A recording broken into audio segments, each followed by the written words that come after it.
पहले जो है शुगर चेक करें।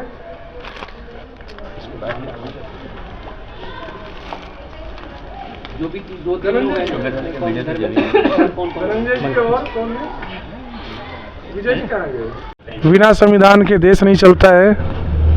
आपने गरीबी से लेकर, आपने आर्थिक दृष्टि से लेकर, आपने इतिहास से लेकर और सब कुछ जो है आपने अपने इस विचार में व्यक्त किया।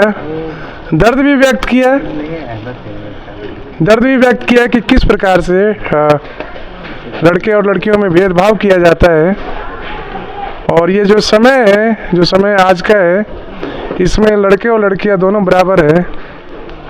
इसके अलावा आपने कहा वास्तव में हमारा देश विभिन्न त्यौहार मनाने वाला देश है, लेकिन हमें अपने आप को चुनना पड़ेगा, समझना पड़ेगा, रोकना भी पड़ेगा कि हमारा फ़ायदा किस में है। जब हम लोग कक्षा में पढ़ाते हैं और इसमें एक प्रश्न आता है कि भारत में गरीबी का क्या कारण है, तो जो आपने एक पॉइंट बताया त्योहारों का, वह भी इसमें सम्मिलित होता है। यहाँ 365 और 366 दिनों में लगभग हर जो है दूसरे दिन त्यौहार मनाए जाते हैं। तो ठीक है, अपने अपने दृष्टि और अपने अपने विचार हैं, लेकिन हमें इस चीज़ को समझना पड़ेगा कि हम लोगों का फ़ायदा जो है किस में है। हम लोग वास्तव में गरीब हैं, आदिवासी हैं, समाज के सबसे निचले तबके पर अभी है हम लोग। हमारे आधा से ज़्यादा भाई बंधु जंगलों में निवास करते हैं, जिनको कखा भी नहीं आता या जिनका एक वक्त की रोटी भी नहीं चल पाती है। उनको किस प्रकार से हम लोग समाज के मुख्य धारा में लेकर आए और उनका किस प्रकार से विकास कर पाए। हमारा जो संविधान ये हक देता है कि आप शासन प्रशासन में अपनी भागीदारी निभा सकते हैं, लेकिन वो भागीदारी कैसे निभाएंगे जब तक आप लोग एजुकेट नहीं होंगे। आज जो डॉक्टर बने हैं, जो एडवोकेट साहब भी हमारे बीच में है, सुप्रीम कोर्ट के वकील, ये दिल्ली में रह के हम लोगों को एजुकेशन बढ़िया मिली है, इसलिए हम लोग आज इस स्तर तक पहुंच पाए हैं। लेकिन जो जंगलों में रहने वाले जो हमारे जो भाई बंधु है, सगाजन है, उनको तो वो चीज़ भी नसीब नहीं हो पाती है। उनको तो ये भी नहीं मालूम है कि रेल का जो मुंह कैसा होता है। कहा जाता है पुराने उसमें, रेल भी आज तक नहीं देखी उन्होंने, कुछ नहीं देखा। शिकार करना, कंदमूल इकट्ठा करना, खाना और बस उसी में रहना। तो उन समाज को भी हम लोगों को सोचना पड़ेगा। और गो टू इंडिया वही कार्य कर रही है कि ऊपरी तबके से लेकर निचले तबके के जो हमारे जो भाई बंधु हैं, उनको जोड़ने का कार्य कर रही है। हमारा किसी भी समाज से भेदभाव नहीं है।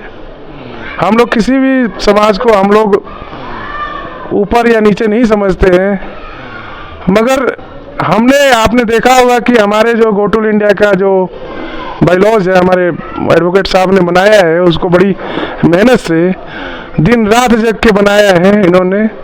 उसमें किसी भी समाज से कोई भेदभाव का एक भी पॉइंट नहीं है। और हम लोगों को ये आज़ादी देता है कि हम लोग अपने जो समाज का जो निचला तबका है, यानी कि हम लोग हैं, उनको सबसे पहले जो प्रायोरिटी दी जाए और उसको लेकर हम लोग चलने का कार्य कर रहे हैं। यदि हम लोग जो है जब मजबूत हो जाएंगे तो अन्य समाज के लोगों को भी इस चीज़ में जोड़ेंगे, उनका भी सहयोग प्राप्त करेंगे, उनका भी जो है सहयोग हम लोग लेंगे। तो इसी के साथ में मैं अब आग्रह करना चाहता हूँ हमारे राम रतन जी से। राम रतन जी, एक बार जोरदार तालियां होनी चाहिए। इस नगरी डेयरी के हमारे हीरो हैं, गो टू इंडिया के भी हीरो हैं और साथ में महारानी दुर्गावती सेवा ट्रस्ट के भी हीरो हैं। तो आग्रह है कि अपने विचारों से हम लोगों का मार्गदर्शन करें। एक बार जोरदार तालियां होनी चाहिए। नगरी डेयरी में बैठकर बस नहीं, जोरदार तालियां होनी चाहिए कि इनके घर तक भी सुनाई दे। चलिए, राम रतन जी। पहले तो मैं आज संविधान दिवस के इस मौके पर सभी भाइयों को हार्दिक धन्यवाद करता हूं कि आज हम संविधान दिवस के अवसर पर एकत्रित हुए और संविधान दिवस के ऊपर बहुत सारी चर्चाएं हुई जो कि हम लोग सुने और गुने। साथ ही जो कुछ भी बताना था हमारे डॉक्टर साहिबा ने बता दी कि हमें त्यौहार नहीं करना चाहिए, हमें बच्चों को एजुकेशन देना चाहिए। तो देखिए साथियों, त्यौहार में तो हम बढ़ चढ़ के हिस्सा लेते हैं, ये सच्चाई है, लेकिन समाज के नाम पर आने में लोग कतराते हैं। कल जब मीटिंग के लिए हुआ कि मीटिंग हम जय विहार में करेंगे या अदरवाइज करेंगे, तो हम लोगों ने बहुत कोशिश किया। उसके बाद मैंने इसमें मीटिंग गिरवा के कहा कि इसी में होगा, हम अपना समाज के काम यहाँ करवाएंगे। तो होता क्या है कि हम गंगा नहाने तो चले जाते हैं, वहाँ पर लाख 2 लाख रुपये खर्चा करके आए हैं, लेकिन समाज के नाम पर अगर 10 रुपये देना हुआ तो हम कतराते हैं।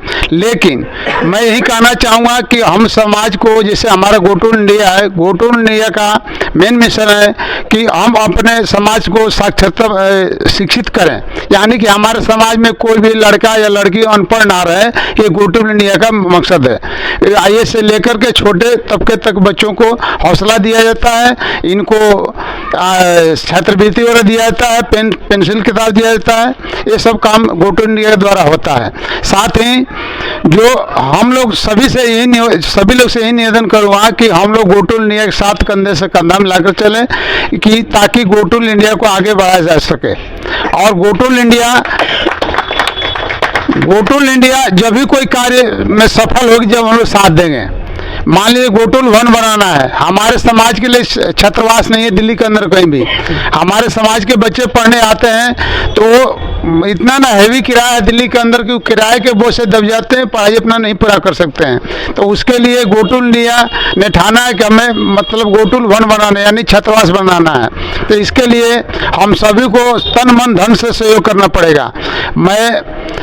मैंने महारानी दुर्गावती सेवा ट्रस्ट का महासचिव हूँ, लेकिन मैं गोटुल इंडिया में हर समय साथ देता हूँ। जहाँ लोग बुलाएंगे वहाँ मैं जाता हूँ, जहाँ कहीं भी मीटिंग कराना होता है हम लोग चौड़ भर के हमारी टीम हिस्सा लेती है और इस संस्था को आगे बढ़ाने में हम लोग तत्पर हैं। तो अभी भी आता है व्हाट्सएप वगैरह पर कि आप लोग अपना सहयोग राशि दीजिए, तो हम सभी भाइयों से ये आग्रह करेंगे कि 1000, 500, 2000 जिसका जो कैपेसिटी है उसके हिसाब से हम गोटुल इंडिया को सहयोग करें, ताकि गोटुल इंडिया जमीन लेके छात्रावास बने, ताकि हमारे समाज के बच्चों को पढ़ने की सुविधा मिले। मैं यही कह करके समाप्त करूँ, क्योंकि डॉक्टर साहिबा ने बहुत सब कुछ बता दिया कि त्यौहार से क्या नुकसान है। त्यौहार का मतलब है त्यौहार यानी कि हमारी हार, त्यौहार यानी हमारी हार। त्यौहार होली, दिवाली, छठ जो भी हम मनाते हैं, जो भी हम जश्न मनाते हैं, दशहरा का क्या है, दशहरा में जश्न मनाते हैं, रावण जलाते हैं। रावण कौन है? रावण हमारे समाज का व्यक्ति है। उसके ऊपर हम 1000 रुपये खर्चा करते हैं उसे जलाने में। वो 1000 रुपये हम अपने बच्चों पर लगाएं तो हमारा भविष्य, हमारे बच्चों का भविष्य बन सकता है। मैं यह कहकर अपने बाड़ी पर विराम देता हूँ। धन्यवाद।